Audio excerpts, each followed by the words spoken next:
দুখৰ দিনত আহি মোৰ ল'ৰা ছোৱালীক মোৰ ফেমিলিক হাঁহি বিৰিঙুৱাইছে BPFৰ কিছু ব্যক্তি। সেই ধনঞ্জয় বসুমতাৰী BTADত নহয়, অসমত নহয়, ভাৰতবৰ্ষতো নাই, ইমান মিথ্যাচাৰ MP তেওঁ।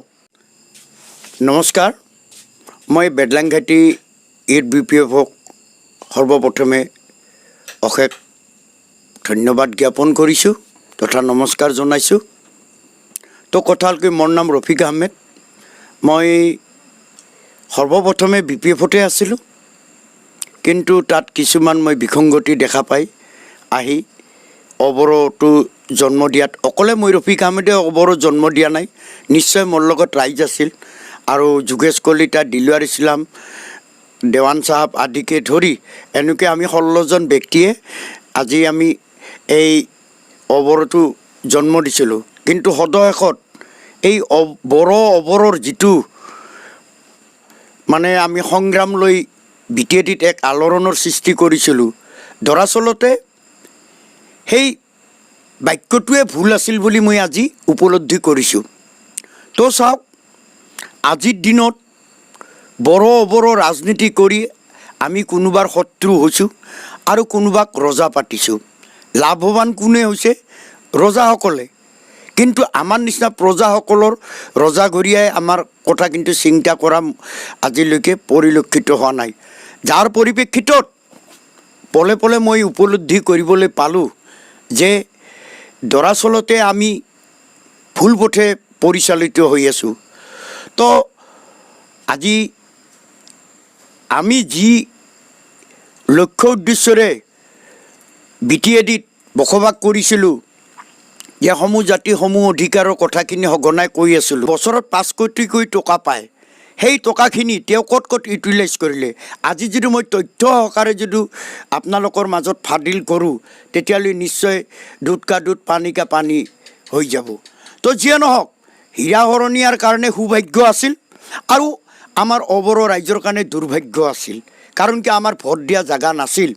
কিন্তু আমি এই বড়ো অবৰো পাখা খেলাৰ ৰাজনীতিত বলি হৈ ব্যৱহাৰ হৈ আমি কোনোবাক ৰজা কৰি থকাটো আজিৰ দিনত মই নিজে উপলব্ধি কৰিছোঁ। তো কথা হ'ল কি, এখন পৃথিৱীত জীয়াই থাকিব লাগিলে আমি সকলোৱে ঐক্যবদ্ধ হৈ জীয়াই থাকিব লাগিব, তেতিয়াহ'লে আমাৰ দেশ বাচিব, জাতি বাচিব, আমাৰ ভাষা সংস্কৃতি বাচিব, আমাৰ জীৱন সম্পত্তিৰ নিৰাপত্তাটো সুৰক্ষিত হৈ থাকিব। কিন্তু কোনোবা এজন পাৰ্টিকুলাৰ ব্যক্তিয়ে আমাক জীৱন সম্পত্তি নিৰাপত্তা কেতিয়াও দিব নোৱাৰে। ব্যক্তি অনাহৰে থাকিব লগা হৈছে। যিসকল ৰাইজে কয় হীৰা হৰণীয়াৰ হেনো মই ডাইন হাত, হীৰা হৰণীয়া পাহৰি গৈছে। প্ৰথম অৱস্থাত যেতিয়া মই DI 365ত কৈছিলোঁ লোহা দি লোহা কাটিব লাগিব, আজি সেইজন ব্যক্তিৰ সেই মানে যিটো ডাইলগ দিয়া হৈছিল, সেই ডাইলগত আমাৰ কোকৰাঝাৰ সমষ্টিৰ ৰাইজে কেনেকৈ আদৰি লৈছিল নিশ্চয় আপোনালোকেও জ্ঞাত। তো যিয়ে নহওক, আজি সেইজন হীৰা হৰণীয়াই আজি তেওঁৰ নিজৰ কাৰণে সা সম্পত্তি কৰিছে, অৰ্থাৎ সংগ্ৰাম কৰি মই 2 বিঘা মাটি বিক্ৰী কৰিব লগা হৈছে। আপোনালোকে মোৰ মাটিৰ কাগজ চাওক, মই দেখুৱাই দিব পাৰোঁ বিক্ৰী কৰা। আৰু আপোনালোকে চাওক, মই এখন ভাগ্য লটাৰীত এখন বাইক পাইছিলোঁ, সিখনো বিক্ৰী কৰি খাব লগা হ'ল। মোৰ ৱাইফৰ কাণৰ ফুলি বিক্ৰী কৰি খাব লগা হ'ল। তো হীৰা হৰণীয়া ইমান ধুনীয়াকৈ কথাটো ক'ব, তেওঁৰ ভাষা কেইআষাৰমান আছে, মই নিশ্চয় আপোনালোকৰ আগত কথাখিনি সদৰি কৰিম। তো চাওক, তেওঁ মিচিকিয়া হাঁহি মাৰি দিব, সদশেষত কথাখিনি ক'ব 20 টকা দি কেনে ক'ব মিলাই লওক। এই মিলাই লওক শব্দটো ক'ব, ঠিকে আছে আপোনালোকে মিলাই লওক, পিছত চাম। তেওঁ এনেধৰণৰ যি ভাষ্য প্ৰদান কৰে, তাৰমানে কি ইয়াত মানে মই নিজে আজিলৈ উপলব্ধি কৰিব পৰা নাই তেওঁ কি ক'বলৈ বিচাৰিছে, তেওঁ কি কৈ আছে। আমাক সদায় আমাক আৱেগিক কৰি ৰাখি, আমাক ইমোশ্যনেলি ব্লেকমেইল কৰি ৰাখি, বড়ো ৰাজনীতিৰ লগত আমাক জড়িত কৰি আজি আমি বড়ো ভাইসকলৰ বিপৰীতে থিয় হোৱা যেন অনুভৱ হৈছে।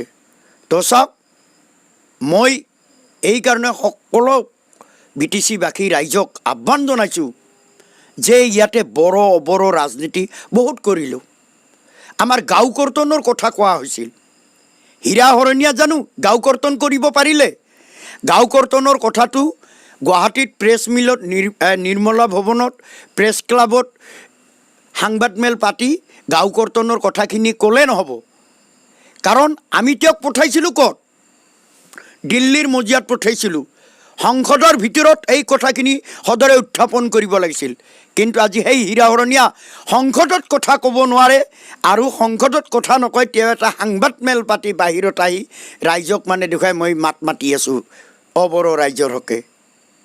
দৰাচলতে এইটো একেবাৰে মিথ্যাচাৰ কথা।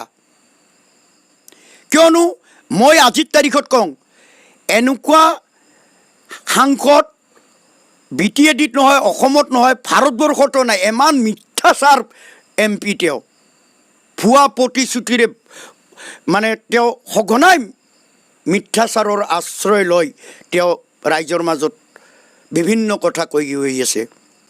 তো চাওক, মই ৰাইজক জ্ঞাতৰ অৰ্থে কেইটামান কথা মই হীৰা হৰণীয়াৰ দেৱৰ কথা মই ক'ম, নিশ্চয় ক'ম আজি। কিয় ক'ম?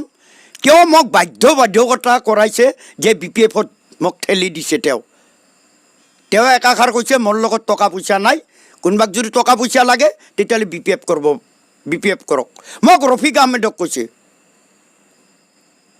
আৰু অবড়ো সুৰক্ষা সমিতি, যিবিলাক পাপত গজা তথাগঠিত অবড়ো সুৰক্ষা সমিতি, নিজকে অবড়ো বুলি কোৱা, তেওঁলোকক কাহানিও দেখা নাছিলোঁ। কিন্তু হঠাতে ধুমকেতুৰ দৰে আহি অবড়ো সুৰক্ষা সমিতিৰ হত্যাকৰ্তা বিধাতা হৈ গ'ল। তো যিয়ে নহওক, এতিয়া আমি ৰাইজৰ মাজত নে গাঁও কৰ্তন হ'ব, নে আমি জীৱন সম্পত্তিৰ নিৰাপত্তা পাম? যিজন ব্যক্তিক আমি আশা কৰিছিলোঁ, যিটো সংগ্ৰামেদি আমি ভাবিছিলোঁ গাঁও কৰ্তন হ'ব, অমুক হ'ব, তমুক হ'ব, তো এইবিলাক দৰাচলতে মানে ফুটুকাৰ ফেন যেন অনুভৱ কৰিছোঁ। কাৰণ এইবিলাক কোৱা কথা, ফুলজাৰি মাৰি কোৱা কথা, সভাই সমিতিৰ দাম্ভিকতা মাৰি কৈছিলোঁ। মই ৰফিক আহমেদে কৈছিলোঁ। এতিয়া মোক বিভিন্নজনে কৈছে যে যিজন ব্যক্তি BPFক গালি নপৰিলে পেটৰ ভাত হজম নহৈছিল, সেইজন ব্যক্তি আজি BPFত কেলেই? মোক বাধ্য কৰাইছে কোনে? মোৰ নিচিনা ব্যক্তিত ওপৰত আপোনালোকে যদি ভালকৈ চাই, নাইট ভিজন যদি আছে চাওক, মোৰ ঘৰত বহি আপোনালোকে দেখিবলৈ পাব আকাশৰ তৰাবোৰ।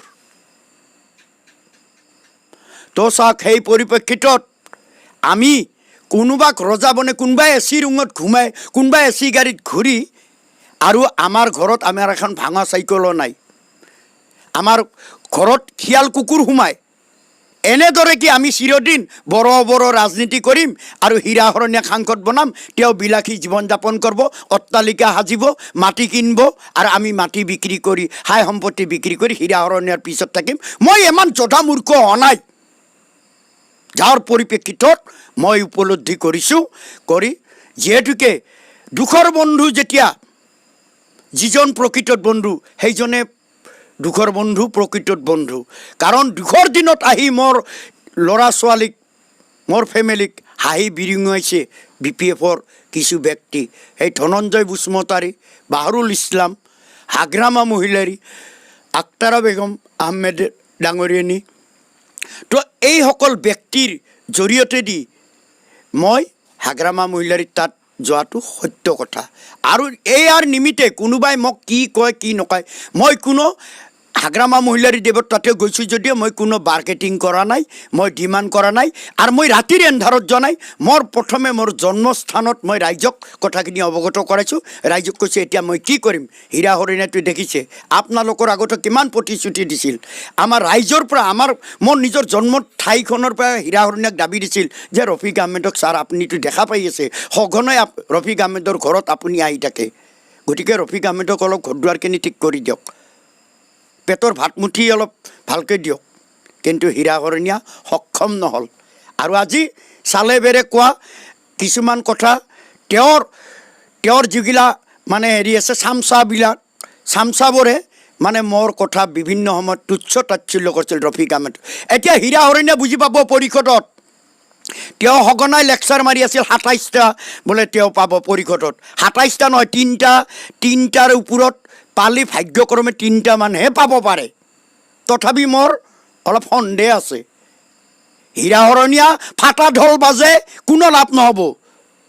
কাৰণ যিজন ব্যক্তি নাখায় নবৈ পেটত গামোচা বান্ধি সঁচা অৰ্থত সংগ্ৰাম কৰিছিলোঁ আৰু আমাক ইম'শ্যনেলি ব্লেকমেইল এনেকৈ কৰাইছিল, আমাৰ মাইণ্ডটো তেওঁ মাইগ্ৰেট কৰাই পেলাই আমি আজি বড়ো ৰাজনীতিত প্ৰৱেশ কৰিছিলোঁ।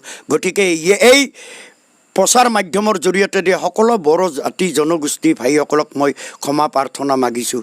যিটো ভুল ক্ৰমে যদিও মই কিন্তু কেতিয়াও বড়ো জাতি জনগোষ্ঠীৰ বিৰুদ্ধে কেতিয়াও এক আষাৰৰ কথা কোৱা নাই। হয়, মই কিছু নীতি আদৰ্শৰ BPFৰ বেয়া পাইছিলোঁ, সেই দিশত মই কৈছিলোঁ। অপশাসনৰ বিৰুদ্ধে মই মাত মাতিছোঁ, মই উগ্ৰতাবাদৰ বিৰুদ্ধে মাত মাতিছোঁ। এইটোৰ কাৰণে কোনোবাই মোক বেয়া পাইছে যদিও এইটো বেয়া পাই লাভ নাই। মই সত্যতাৰ লগত আছোঁ আৰু চিৰদিন সত্যতাৰ লগত থাকিম। আৰু এইবেলি আপোনালোকক এটা কথা কওঁ, যোনে যিমান দাম্ভিকতা নামাৰক, ফাটা ঢোল নবজাওক, হাগ্ৰামা মহিলাৰী পুনৰবাৰ গাদীত বহিব যায়, এইটো খাটাং। যিয়ে নহওক, এই নিমিত্তে মই BTC-বাসী ৰাইজক আকৌ কৰজোৰে অনুৰোধ জনাইছোঁ যে বড়ো অবড়ো এইবোৰ কৰি আমি নিজকে 100 বছৰ পিছুৱাই যোৱাৰ আমাৰ প্ৰয়োজনীয়তা নাই। আমি জীয়াই থাকিব লগা হ'লে আমি নিজৰ জীৱন সম্পত্তি নিৰাপত্তাৰ কথা চিন্তা কৰোঁ, তেতিয়াহ'লে নিশ্চয় প্ৰমোদ বড়োতকৈ হাগ্ৰামা মহিলাৰী 100% সত্য। আৰু হাগ্ৰামা মহিলাৰী যি কয় ফাটক লাগে ফুটক, তেওঁ খোলাখুলি মানুহ, তেওঁ খোলাখুলি কয়। হাগ্ৰামা মহিলাৰী যি কয় তেওঁৰ মাজত কোনো পেচ পুচ নাই। হাগ্ৰামা মহিলাৰী যিখিনি কথা কয় চিধা কথা কয়। তেওঁ ইমান পেচিয়াল মানুহ নহয়, তেওঁৰ ইমান জিলাপি পেচ সেই ধৰণৰ তেওঁৰ বক্তব্য মই আজিলৈ দেখা নাই। যাৰ পৰিপ্ৰেক্ষিতত আজি ময়ো হাগ্ৰামাৰ প্ৰতি আক্ৰোশিত হৈ মই আজি BPFত জইন কৰিব লগা মোক হীৰাহৰণীয়াই বাধ্য কৰাইছে। আৰু তথা লগতে অবড়ো সুৰক্ষা সমিতি, ইয়াৰে দায় অবড়ো ৰাইজে মোক কেতিয়াও দিব নোৱাৰে। ইয়াৰে দায় সাংসদ নৱকুমাৰ শৰণীয়া, ইয়াৰে দায় অবড়ো সুৰক্ষা সমিতি। গতিকে ৰাইজ, মই কোনো ভুল কাম কৰা নাই। মোৰ যদি পেটত ভাত মুঠি নাথাকে, মোৰ ল'ৰা ছোৱালীক যদি মই দুবেলা দুমুঠি যদি খুৱাব নোৱাৰোঁ, মই সেনেহেন হীৰাহৰণীয়াৰ হৈ কাম কৰাটো মোৰ কিমান যুক্তি আছে আপোনালোকে বিবেচনা কৰক। আজি কোনোবাই ক'ব পাৰে এতিয়া কোনো ব্যক্তিগত জাতিগত এটা জাতিৰ কাৰণে মই হেৰি কৰা নাই। সদায় যিদৰে মই আগত অবড়োত সংগ্ৰাম কৰি আছিলোঁ, মই হাগ্ৰামা মহিলাৰীৰ ভিতৰত সোমাই মই হাগ্ৰামা মহিলাৰীক আগত সংগ্ৰাম কৰিছিলোঁ। এতিয়া ৰিকুৱেষ্ট কৰি যাম, তেওঁক অৱগত কৰাই যাম যে আমাৰ বিভিন্ন জাতি জনগোষ্ঠীক সমূহ অধিকাৰ সমূহ যোজনা যাতে হয়, সমূহ অবড়ো জাতিসকলক বড়ো ভাইসকলৰো উন্নতি হওক, অবড়ো ভাইসকলৰো উন্নতি হওক, চাকৰি বাকৰিত যাতে আমাৰো মানুহ পাৰ্চেণ্টেজটো কিছু বাঢ়ায়, এই নিমিত্তে মই হাগ্ৰামা মহিলাৰীক যিহেতুকে কথা বাৰ্তাৰ মাধ্যমেদি তেওঁৰ লগত মই তেওঁক অৱগত কৰাইছোঁ। আৰু অনাগত দিনত চাওক, ইয়াতে 99ৰ শিক্ষকসকলৰ কথা আহি আছে, আমাৰ টেট শিক্ষকৰ যিখিনি ফিক্স পে'ৰ কথাখিনিও মই হাগ্ৰামা মহিলাৰীদেৱৰ ওচৰত উত্থাপন কৰিছোঁ। তেওঁ মানিছে। তেওঁৰ যদি এইবাৰ মানে চৰকাৰত বহাটো নিশ্চিত হৈ আছে, যিটো ৰাইজৰ মানে জনমত পাই আছোঁ, মই শ্ৰীৰামপুৰৰ পৰা ওদালগুৰিলৈকে মই যিহেতুকে ঘূৰি আছোঁ, তো সেই পৰিপ্ৰেক্ষিতত হাগ্ৰামা আকৌ যে হাগ্ৰামা চৰকাৰ, এইটো আকৌ মই পুনৰাই কথাটো দোহাৰিছোঁ, খাটাং।